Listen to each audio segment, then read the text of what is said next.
Everyone. তো আজকে দুপুরবেলা যাচ্ছি অপূর্বর বার্থডে সেলিব্রেশন হবে সেখানে। ওর বার্থডে হয়ে গেছে 7 ফেব্রুয়ারি, আজকে ভ্যালেন্টাইন ডে 14 ফেব্রুয়ারি। ও আমাদের ট্রিট দিচ্ছে, তো সেখানেই যাচ্ছি। তো চলো, এই রেস্টুরেন্টটা আগে কোনোদিনও আমি যাইনি, আজকে ফার্স্ট টাইম। এটা কল্যাণীতে নিউ ওপেন হয়েছে, রসনাবিলাস। তো চলো সব কিছু তোমাদের সাথে শেয়ার করবো, বার্থডেটা কিরকম কাটছে সেটাও, আর রেস্টুরেন্টের অ্যাম্বিয়েন্স, রেস্টুরেন্টের সব কিছু। তো চলো যাওয়া যাক, অলরেডি আমি লেট, তো চলো।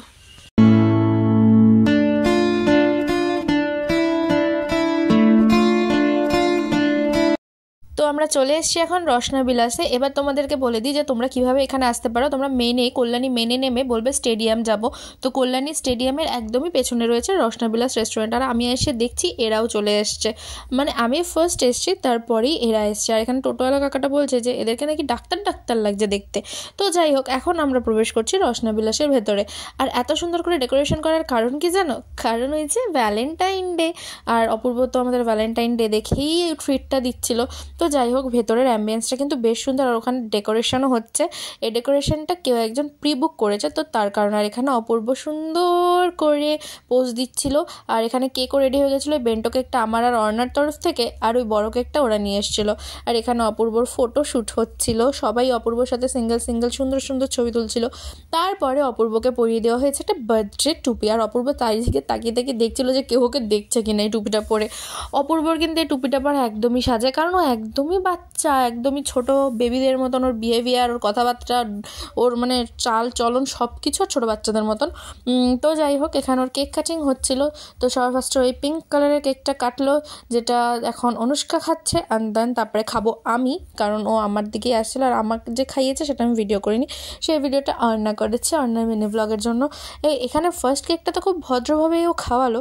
নেক্সট যে কেকটা কাটবে সেটা যে কীভাবে খাওয়াবে সেটা তোমরা দেখো, শুধু ভিডিওটা দেখতে থাকো, তাহলেই তোমরা বুঝতে পারবে। এবারও কাটছে বেন্টো কেকটা, যেটা আমার অন্যার তরফ থেকে দেওয়া হয়েছিল, তো সেটাই কাটছে। আরও কাটতে কাটতে বলছিল কেকটা কি সুন্দর নরম, ছুরি ছোঁয়াতে ছোঁয়াতেই কেটে গেল।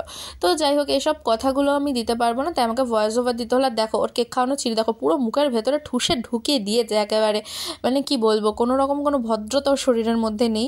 তো আমারটা তো যেমন তেমন তা ঠিকই ছিল, অর্ণারটাও সেম, মানে নিয়ে একদম মুখের ভেতরে একদম ওই যে দেখো দেখো দেখো, মানে কোনো মানে কাজের কোনো ছিঁড়িবিদ্যি নেই। মেডাল লাস্টটা মুখের থেকে বের করে এটা ওকেই খাইয়ে দিয়েছিল। আর এখানে কি সুন্দর ডেকোরেশনটাও কমপ্লিট হয়ে গেছিলো। তারপরে আমরা অপূর্বকে চলে এসেছিলাম গিফট দিতে, মানে আমার আর অর্ণার তরফ থেকে যে গিফটটা অপূর্বর জন্য এনেছিলাম সেটাই দিচ্ছিলাম। আর অপূর্বকে বলছিলাম যে এটার মধ্যে কিন্তু একটা পেন রয়েছে, কারণ তুই লিখতে ভালোবাসিস।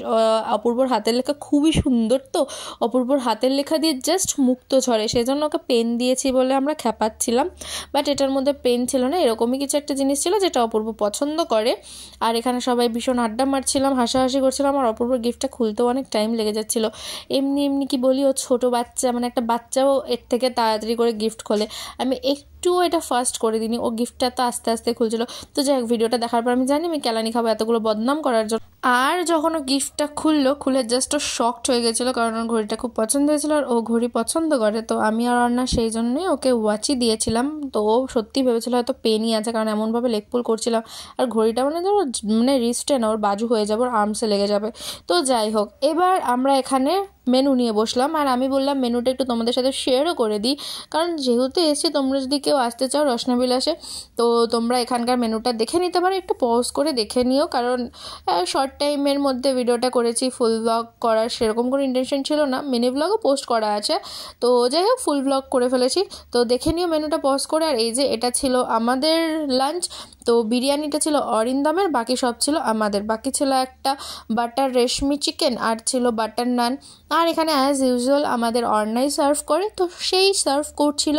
অ্যান্ড দেন এখানে খাওয়া দাওয়া শুরু করে দিলাম। আর সত্যি কথা বলতে খাবারের টেস্ট কিন্তু বেশ ভালো। হ্যাঁ, একটুখানি প্রাইসটা হাই আছে নর্মাল রেস্টুরেন্টস থেকে, বাট খাবার দাবার ভালো। অ্যান্ড দেন এখানে চলে এসেছিলো আমাদের মকটেল। আর শেষ পাতেই মকটেলটা খেয়ে আমাদের খাওয়া দাওয়া শেষ করলাম, আর ভিডিওটাও এখানে এন্ড করলাম। ভিডিওটা কেমন লাগলো অবশ্যই কমেন্টে জানিও। চলো দেখা হচ্ছে অন্য কোনো ব্লগে, বাই।